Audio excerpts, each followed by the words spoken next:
মাগরিবের পরে কারো সঙ্গে কথা না বলে এই দোয়াটি 7 বার পরে আল্লাহ তাআলার কাছে যা চাইবেন আল্লাহ আপনাকে তাই দান করবে। অভাবে আছেন, ঋণগ্রস্ত আছেন, মাথায় টেনশন, ঋণের বোঝা, বাড়িতে থাকতে পারতেছেন না, আল্লাহ সব আপনার পেরেশানি দূর করে দেবে ইনশাআল্লাহ, যদি আপনি আমলটি করতে পারেন।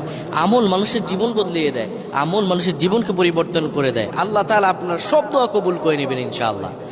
মাগরিব নামাজের পরে কিবলামুখী হয়ে থাকবেন, কারো সঙ্গে কথা বলবেন না, কারো সঙ্গে কথা না বলে কিবলামুখী হয়ে আপনি পড়বেন আল্লাহুম্মা আজরিনা মিনান নার, আল্লাহুম্মা আজরিনা মিনান নার, আল্লাহুম্মা আজরিনা মিনান নার।